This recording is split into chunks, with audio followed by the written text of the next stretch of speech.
আসসালামু আলাইকুম। ঈদ মোবারক। সবাইকে জানাই ঈদের শুভেচ্ছা। আজ আমি ঈদেতে কোনো রান্না বান্না কোনো কিছুই ভিডিওতে দেখাতে পারিনি। মাংস কাটাকুটো, গরু জবাই করা কিছুই দেখাতে পারিনি। তার কারণ 2 দিন হলে এত পরিশ্রম গিয়েছে আমার।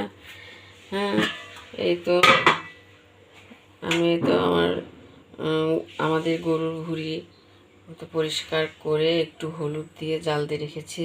কাল সকালে এটা আমি কাটবো, ছোট ছোট পিস করে কাটবো। আর এই তো গরুর মাংস রান্না করেছে।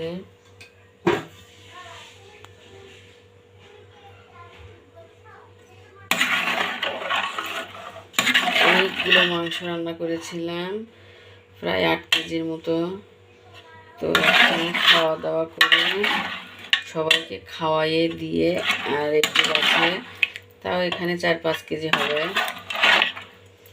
তো কত বড় পাতিলে আমি রান্না করেছি। তো এগুলো আমি কিছুই দেখাতে পারিনি, তার কারণ শরীর মন মেজাজ কিছুই ভালো না।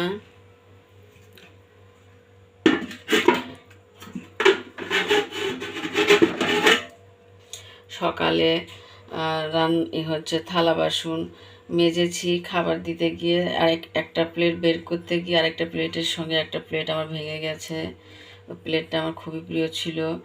আমার মনটা ভীষণ খারাপ। আবার মাংস কাটাকুটো করতে গিয়ে হাত কেটে গিয়েছে, সেই জন্য মনটা খারাপ। ওই জন্য আমি কোনো ভিডিওই করতে করিনি।